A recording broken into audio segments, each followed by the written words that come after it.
Is the ATM business dead? That's what we're going to be talking about today, but make sure you stay till the end of the video because I'll be giving you my free ebook on how to start your own ATM business. So without further ado, let's get to the video.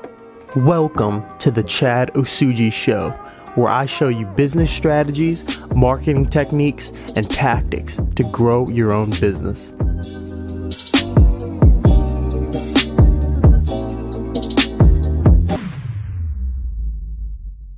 So for most of you guys that are watching, you've never started an ATM business. So before we can even start with the ATM business, there's a few things that you need. So you need an LLC, a business bank account, and you also need some marketing materials as well. So before you guys even get started, after this video, go ahead and check out some of my other videos and I explain how to, set up your LLC, business bank account, and also marketing materials as well. So once you guys are finished with all of that, you can then go ahead and move forward to the next step, which is finding a location and getting that location under contract. Now with each location, you're going to have to negotiate with the business owner, the owner of that business, because you're going to have to pay them a certain percentage of your surcharge amount. So a good rule of thumb, what that at least I follow, if I charge $3 on my ATM machine, I want to make sure I keep at least $2. So if I charge $3, I keep $2, and then I have to give the business owner at the end of every month, I have to write him a check for every single transaction, and I have to multiply that number by $1. So it's the same amount as the transactions of the month. So for example, if the machine did 200 transactions in that 1 month, I would just pay the owner $200 at the end of the month.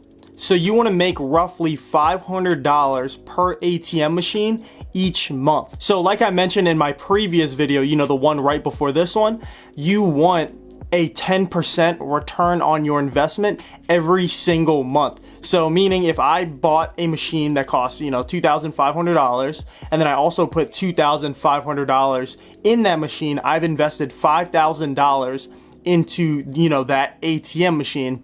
Now I want a 10% return on my investment each and every month. So that means if I put $5,000 in my ATM machine, I want to get 10% back. So $500 back at the end of each month.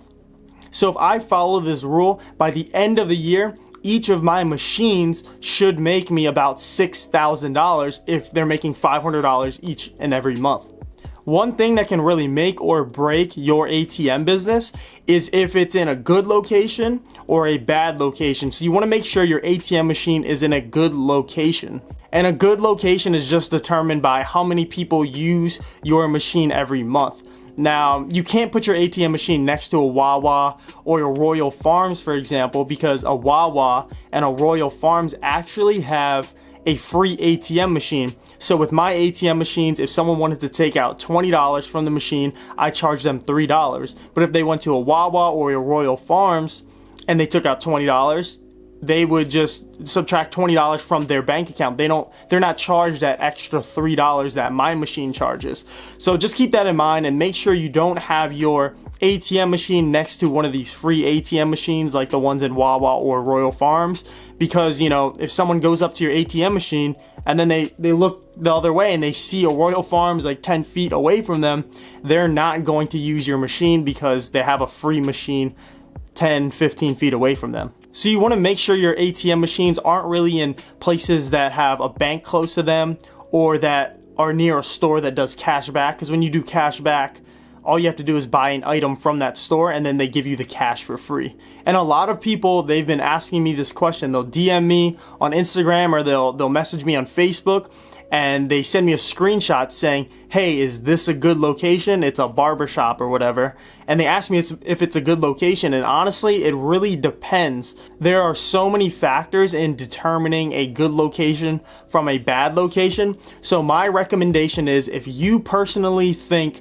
it's a good or decent location, just stick your ATM machine in there and then give it some time. Give it 1 month, 2 months, 3 months, and see how many transactions a month it does. And if it doesn't do that well, you can always, pick up your machine and move it to a different location. The machine isn't stuck at that location. It's still your machine. You still own it. Now you have to make sure that that is something that is said in your contract. You have to have a paragraph in your contract that says if that machine doesn't perform that well, you can just pick that machine up and move it somewhere else because that is your machine. Now, I do provide that contract in my free ebook, so remember, stay tuned to the end of the video and I'll give you guys that. Now, it really just boils down to having a good location. Now, I want to show you one of the guys that is in my Facebook group. His name is Dave, and he spoke with a business owner. He just went into a business, spoke with the business owner, and he actually he sat at the bar because it's a restaurant and a bar. So he sat at the bar and he had a drink, and the business owner was there. So he actually had a drink with the business owner. And after speaking with the business owner was super interested, so they decided to put the ATM machine in his business. And it turns out that this business is actually like a mini casino. There's, I believe, 5 slot machines, and he stuck his ATM machine like 3-4 feet from one of the slot machines. So now, as you guys probably know, slot machines are cash only. You can't stick a credit card into a slot machine. So like I always say, it's 2019 and nobody carries cash these days. So almost everybody that comes and wants to play on the slot machine, they have to use his ATM machine because there's no other places that do cash back, or there's no other ATM machines nearby, so they're pretty much forced to use his machine. And since he's built such a good relationship with that business owner, you know, they sat down, had a couple of drinks, some laughs. The business owner really liked him. He actually told him that he had 2 other locations. So it wasn't that just that one location. It was 3 total locations. So now the business owner wants Dave to go into the 3 locations and put ATM machines in there. And the first location that he has actually does roughly $1,000 a month.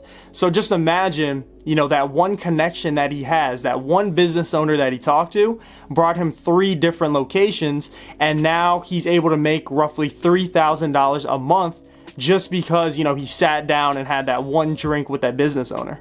So the ATM business is definitely not dead. You just have to focus on finding good locations. You have to make sure you don't settle for these mediocre locations. You have to focus on finding high traffic locations, and you have to make sure there is a high cash demand at that location. So I just wanted to make this quick little video to show you guys there actually is opportunity out there. You just have to go out there and find it. And like I promised earlier, I do have that free ebook. You can click up right here. Link is also in the description below, so make sure you go ahead and get that, and you'll learn how to, you know, build your own ATM business. So that is all for this video, guys, and I'll see you in the next one. Peace.